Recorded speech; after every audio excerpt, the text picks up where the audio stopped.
It's late January in Sapporo, and the wind cutting through the neon-drenched grid of Susukino isn't just cold, it's clinical. The sidewalks are glazed in black ice, a lethal obsidian glass formed by thousands of taxi tires, reflecting the flickering signs of the city's red light district. I'm standing outside a nondescript weathered concrete building, waiting for a woman named Reina. When she finally emerges from a rusted side door, she's bundled in an oversized downcoat, looking exactly like any other exhausted parent heading home from a late shift. To her 8-year-old daughter and her ailing mother, Reina is a supervisor at a logistics warehouse near the bay. But as we step into a nearby family restaurant to escape the sub-zero chill, she pulls a small, dog-eared notebook from her bag, and the logistics she describes have nothing to do with shipping crates. Reina is a high-yield asset in a soapland, a specialized corner of Japan's sex industry that operates in a humid, chlorine-scented gray zone of legal loopholes. Inside the building she just left, the temperature is kept at a stifling 26 degrees Celsius to accommodate the bathing assistance she provides. It's a waterproof world of faux marble tiles and industrial-strength plastic mats. She describes it not with shame, but with the detached precision of an accountant. For Reina, her body is a depreciating inventory, and every hour spent in that windowless, tiled cube is a calculated transaction against a $4.5 million debt left behind by an ex-husband who vanished into the gambling dens of Hokkaido. What's fascinating and deeply unsettling is the way she talks about the math. She doesn't see herself as a victim, she sees herself as a firewall. While the rest of the city worries about the rising cost of heating oil, Reina calculates exactly how many leases on her time she needs to sell to keep her mother's dialysis treatment running and her daughter's cram school fees paid. The logistics job isn't just a lie, it's a secondary performance she has to fund with the money she earns in the steam. As she traces a hairline crack in the table, she tells me something that lingers long after the coffee goes cold. If I sleep, the debt grows. It's a living organism that eats interest. It makes you wonder, in a city frozen by economic stagnation, how many of the ordinary people walking these icy streets are actually running a private, invisible economy just to keep the lights on at home. That opening narrative, grounded in Reina's really harsh calculus, it just sets the stage so perfectly. It does. It's a deeply intimate story of survival, but we know it's not unique. Not at all. And that's our mission in this deep dive, really. To unpack these interlocking systemic failures in Japan, we're talking about the economic structures, the social expectations, and these legal gray zones. All of which don't just allow a woman like Reina to exist, but they actively push her into this precarious high-risk economy. Just to afford basic stability for her family. We really have to move beyond the single story, the anecdote, to look at the fundamental structural collapse that created her situation in the first place. Exactly. Reina is a perfect, almost painful illustration of where decades of broken promises finally land. And to really understand her economic position, we have to look back. We have to look at the foundation of post-war Japanese prosperity. The myth of the stable male breadwinner model. That's the one. And specifically, how violently that stability was just pulled out from under the economy and how it disproportionately impacted women. So that's our starting point. We're going to trace the line from that post-war economic miracle right up to the present reality. And it has to begin with the monumental shock of the post-bubble collapse. Right. For decades, the whole system was built on this concept of lifetime employment. It's what created that incredibly stable middle class. Yeah, incredibly stable, but also very rigid middle class. And it was a system designed, let's be clear, primarily for men. It offered them job security, guaranteed benefits, continuous promotions, the whole package. And that stability, exclusionary as it was the engine of the post-war boom. It was. But when the economic bubble burst, and it burst spectacularly in 1992, that engine just sputtered. Yeah. And then it completely seized up. Which led to what we now call the lost decade, a period of just severe, prolonged recession that fundamentally redefined what it meant to work in Japan. And in doing so, it created the lost generation. I mean, if you were trying to enter the workforce during that peak recession, the jobs just weren't there. The guaranteed regular jobs, the golden ticket of Japanese employment, they were simply gone. Yeah. And the system, through decades of seniority rules and internal protection, it shielded the established middle-aged men who already had those permanent roles. So the companies couldn't really lay them off. Not easily. So they needed flexibility, and they needed it fast.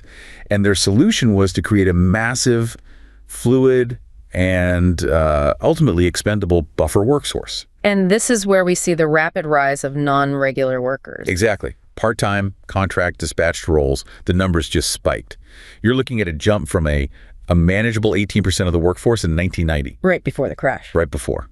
And by 2011, it was over 35%. Wow. And that trend, I mean, it hasn't slowed down, has it? Not at all. It is the new normal. By 2022, the total count of non-regular workers had swelled to an astonishing 21.01 million people. 21 million. We are talking about millions and millions of individuals who just lacked the security, the benefits, the long-term earning potential that defined the generation before them. And what's so crucial here is that this shift, this precariousness, it wasn't born equally. Women were already sort of structurally placed in the peripheral workforce even before 1992. They were. So when the recession hit, who do you think was laid off first? Women. And who was funneled into these new, unstable roles? Again, disproportionately women.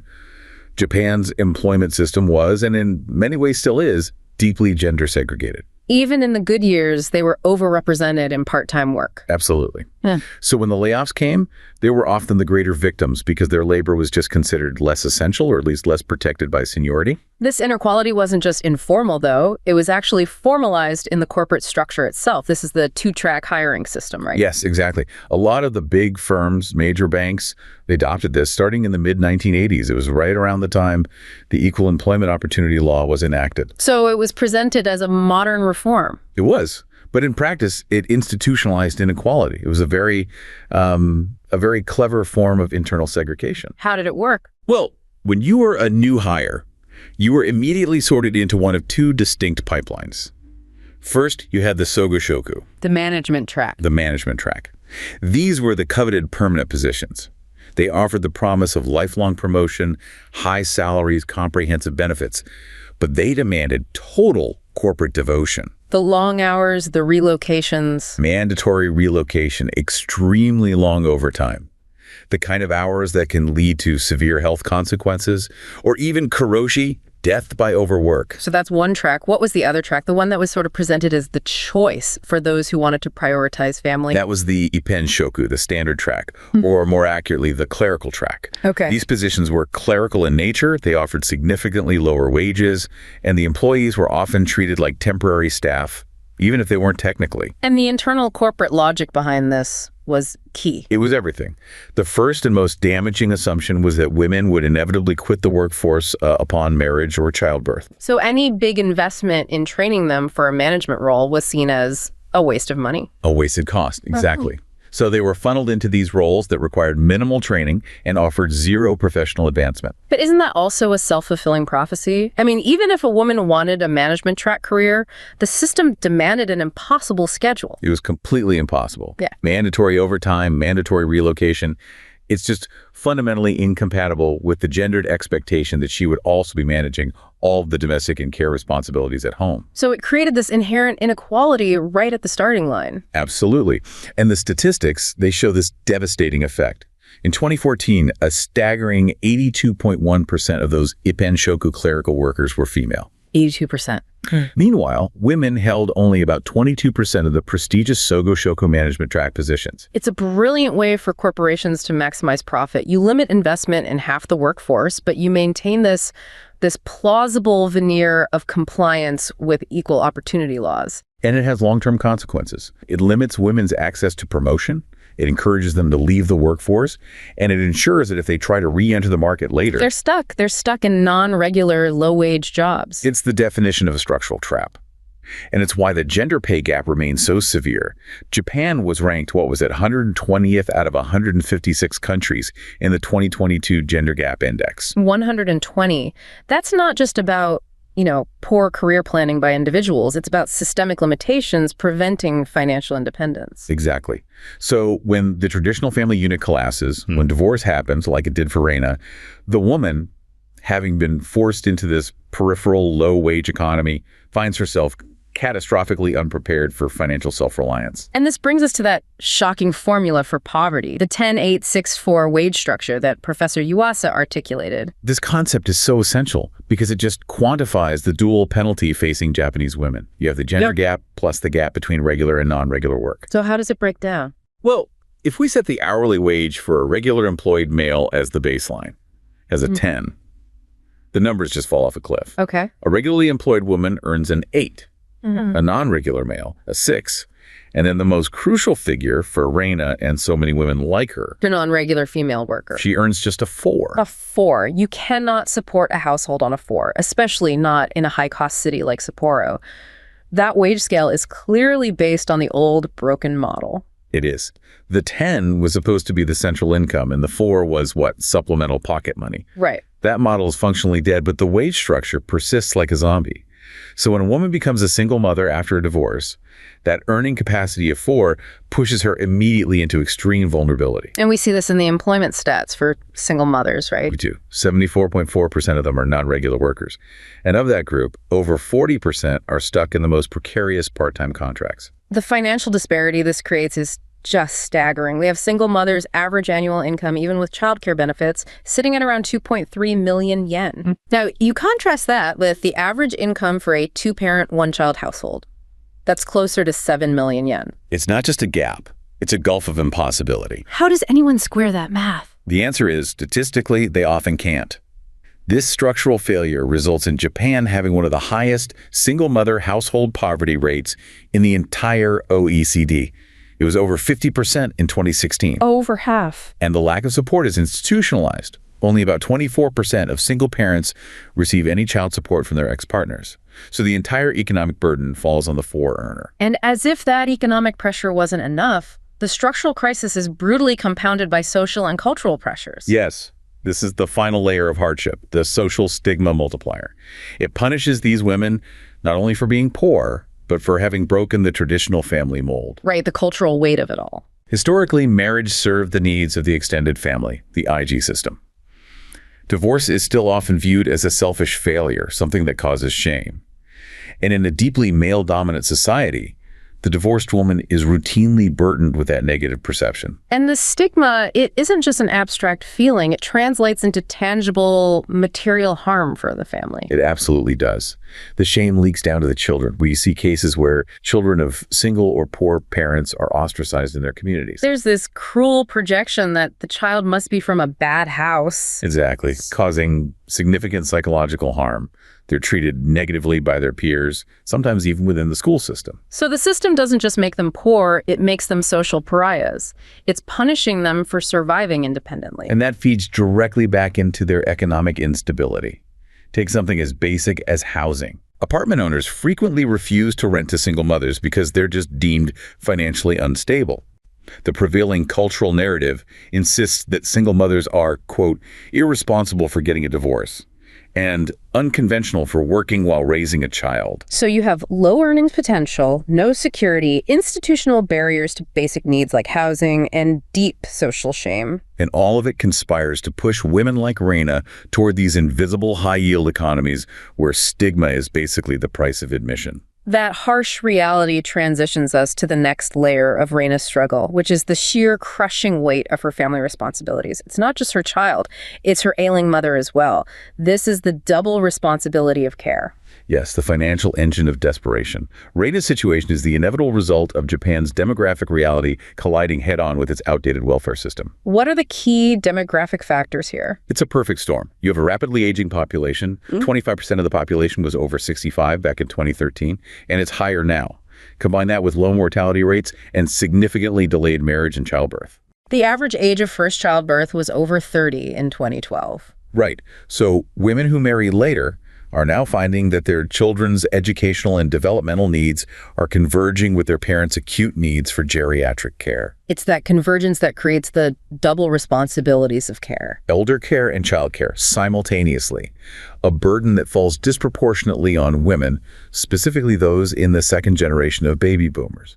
This was a social risk that the welfare structures put in place decades ago, they didn't foresee it. Let's talk about that welfare structure, the familistic welfare regime. How did the state essentially rely on women to do its job? Well, the foundational assumption of the whole system was that the state would save money because the full-time housewife, who was subsidized by the 10-earner, the male breadwinner, would provide all the necessary unpaid care. Housework, childcare, elder care. All of it, at essentially zero cost to the government. It was an ingenious but fundamentally fragile outsourcing model. But once that male breadwinner disappears, the entire model just collapses. Were there any efforts made to socialize that care? There were. The Long-Term Care Insurance Act of 2000, for example, and expanded child care services, they did aim to shift some of that burden away from the family. Not. But even with that insurance system, the model still operates with a heavy reliance on informal caregivers. When they calculate a care plan, the system explicitly takes into account the contributions of those informal caregivers. So it reinforces rather than replaces familial responsibility. It does, which is why Reina, balancing her secret night job, her fake day job, her daughter's needs, and her mother's dialysis, she's suffering from what we call the triple burden. Work, childcare, and elder care. She is the sandwich generation in its most acute stressed form. And this is not a rare situation. Far from it. The quantitative findings confirm this is an emerging social epidemic. Approximately 40% of survey respondents were either currently engaged, had been engaged, or expected to be engaged in double care responsibilities in the near future. 40%. This convergence of care needs is a defining crisis for this generation of women. It is. So let's delve into the qualitative impact of this burden. What does this mean for their daily lives beyond just the time commitment? We need to understand the human cost. The psychological and physical toll is immense. For women currently in this situation, the overwhelming majority reported high levels of burden.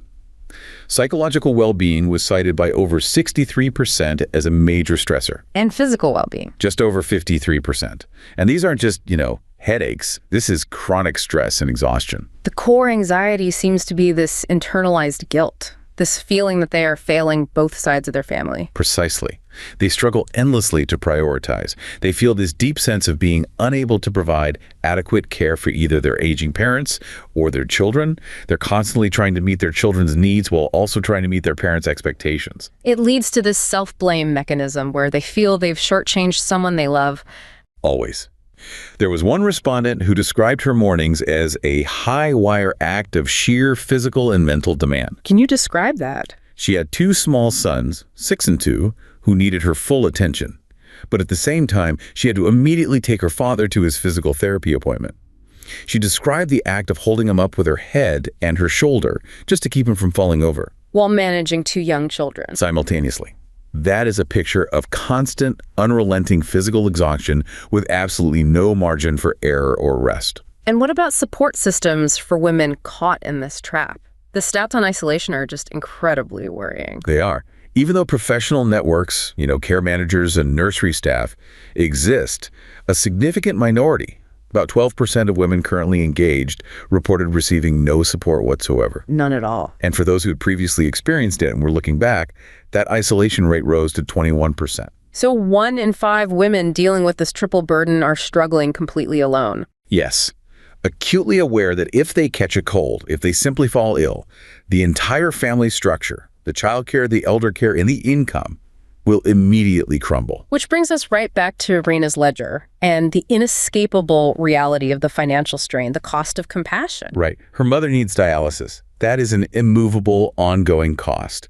And the parent's financial fragility just intensifies the daughter's burden. How so? When elderly parents struggle financially, as Reina's mother likely does, they often consciously refrain from using all the available services under the Long-Term Care Insurance Act. Now try to save money. Out of pride, or maybe fear of running out. And that automatically shifts the essential care provision back onto the only viable informal caregiver, the adult daughter. There was that heartbreaking anecdote that illustrated these choices. Yes, the example of K.A. She was a single mother, managing 3 children and working 3 part-time, non-regular jobs. And she said she refrains from visiting her father. She explicitly stated that. She calculates the cost of petrol, the associated expenses, and she rations her emotional presence.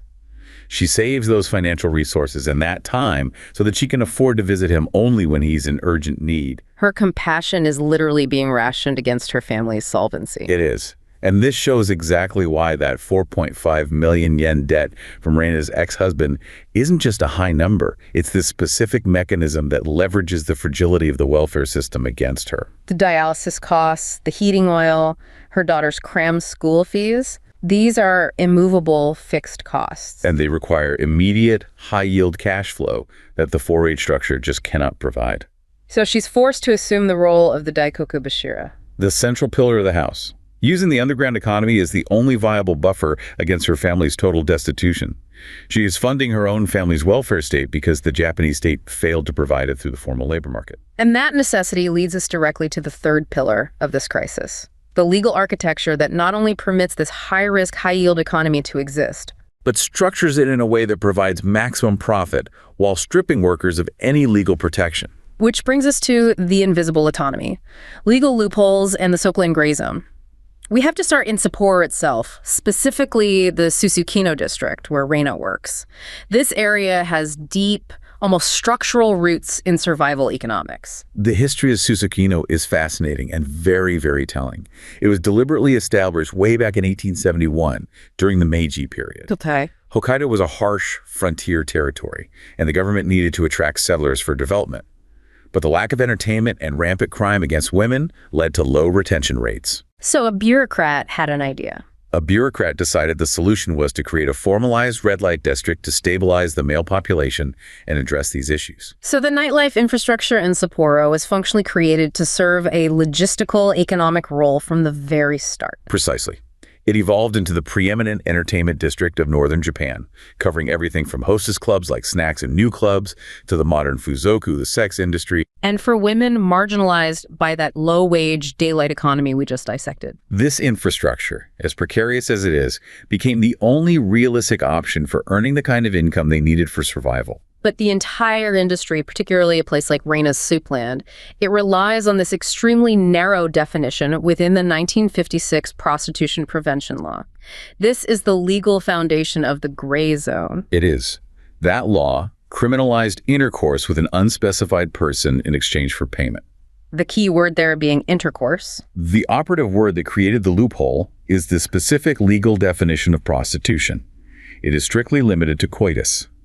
That one word is where the entire industry found its leverage. So the fact that the law only specifically prohibits coitus means that the entire rest of the menu of sexual services is essentially sanctioned and regulated. That's the legal acrobatics required. Because coitus is the only specific act criminalized. Numerous non-coital services, oral sex, anal sex, sumata, mammary, intercourse, can all be legally sold. And they're regulated under a different law. A different umbrella. The Businesses Affecting Public Morals Regulation Law of 1948. It is a tacit agreement between the law, the state, and the industry to maintain this narrow fiction. Let's detail the mechanics of the Soapland loophole, which is arguably the most absurd and complex legal dance in this gray zone. It's a carefully choreographed process designed to circumvent the anti-prostitution law in 3 steps. Okay, what's step 1? First, the customer pays an entry fee. This fee is solely for the bathing facilities. Not for anything else. Nothing else. Second, they pay a separate fee for a massage or bathing assistance. Now, according to the established legal interpretation, which dates back to the 1960s, it is during this non-sexual service, the bath or the massage, that the customer and the masseuse become acquainted. And that acquaintance legally transforms them into specified persons. Correct. Once they are specified persons, any subsequent paid sexual services are deemed legally permitted because they fall outside the prohibition against coitus with an unspecified person. It's how the industry operates in plain sight, adhering to the letter of the law while deliberately violating its spirit, yes. And this meticulously manufactured fiction is visible in the very architecture of the Soapland itself, which Reina described as a tiled cell. The environment absolutely reflects the clinical, almost surgical nature of the transaction. The temperature is kept stiflingly hot, 26 degrees Celsius, to accommodate the bathing. Right. The use of industrial-strength plastic mats, foam marble tiles, all these waterproof surfaces, it underscores that this is a space engineered purely for function and efficient sanitation. Intimacy is manufactured in a sound-dampened cell, and the messiness of the human interaction can just be washed away with a high-pressure hose. It's a very precise, sterile environment for a service that is anything but. So Reina is working in this high-yield environment. She needs that money to pay off the debt and fund her family's costs. But she is trapped in a predatory system internal to the shop itself. She is. She trades high gross pay for vulnerability. The shops are designed to keep the workers dependent. How so? While the gross wages are high, workers face these steep internal taxations and fines that just reinforce the economic pressure that brought them there in the first place. These aren't just minor deductions. Not at all. We're talking about fines for lateness, sometimes 1,000 yen per 10 minutes. significant penalties for poor client feedback, even charges for basic operational costs, like laundry fees. So the overhead is pushed onto the worker. It ensures that the high potential income is significantly diluted, which maintains the worker's desperation and commitment. While the owner absorbs the vast majority of the profit and very little of the risk. Precisely. The system commodifies female labor while simultaneously denying legal protections. And this is the core issue of the gray zone, the structural invisibility of the worker. Yes. Because of this carefully constructed legal status, workers like Reina have extremely limited labor protections, they lack social security coverage, and they carry this persistent social stigma. They are, effectively, legally invisible to the social security net. Which makes them vulnerable to both the shop owners and the fluctuating demands of the market. Exactly.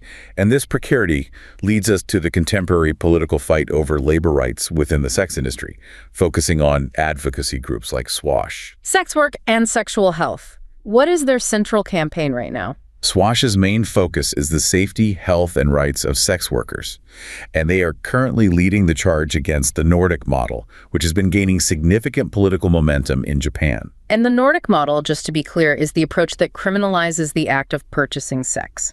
So you criminalize the clients while theoretically decriminalizing the workers themselves. That's right. It's often championed by some women's organizations and politicians. It's been cited in policy documents like the Sixth Basic Plan for Gender Equality, and it's presented as the solution to reduce demand and combat exploitation. The logic being that you tackle the root cause by punishing the buyer, not the seller. But SWASH argues that criminalizing clients is fundamentally detrimental to the safety of workers like Reina. How can a law designed to protect women actually increase their risk? Well, their argument, which is grounded in international studies of similar laws, is very clear. Any form of criminalization, including that of clients, increases risks for sex workers. It does not improve their working conditions. So if the client is criminalized, the entire interaction is just forced further underground. Into less safe, less regulated environments. The worker loses negotiating power. It can force quicker transactions in more dangerous locations because the client fears detection. Yeah, that makes sense. The fear of arrest would prevent a client from negotiating terms or even using a service in a regulated space like a soapland. It pushes the exchange into dark alleys or private, uncontrolled apartments. This makes it so much harder for workers to ensure their own safety, to access health services, or even to negotiate the use of protective measures. So SWASH's position is full decriminalization of sex work. Their call is for a pragmatic approach. They insist that decriminalization, not any form of criminalization, is essential for improving the health and safety of sex workers. They're calling for greater collaboration with sex workers in developing relevant laws.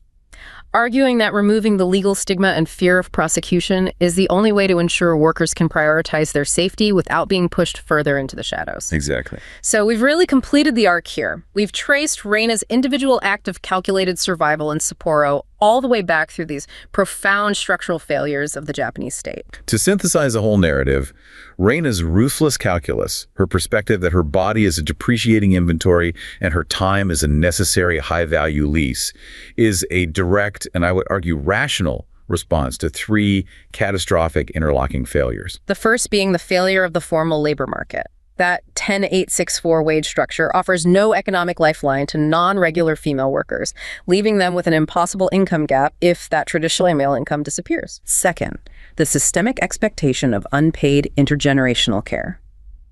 The triple burden forces women to assume the entire cost of the failing familistic welfare regime, the dialysis, the education, the physical exhaustion. It demands an income far, far exceeding what the legitimate daylight economy allows. And third, the legal architecture, the special sexual services law, which exploits this economic need. It deliberately maintains a legal gray zone that institutionalizes this high-yield, precarious labor. Offering high wages in exchange for zero legal protection and subjecting workers to these predatory internal taxation systems that just lock them into dependence. Her logistics job is the most accurate term for what she does. She is managing a brutal supply chain of cash flow, a secondary performance she has to perpetually fund with the money she earns in the steam. Her successful management of this private, invisible economy is what allows her to function as a firewall. She absorbs the toxicity and the debt so that her family can maintain a fragile veneer of normalcy against total economic and social destitution. Her ledger, tracking that debt that eats interest is the clearest possible reflection of Japan's deep, unresolved systemic crises.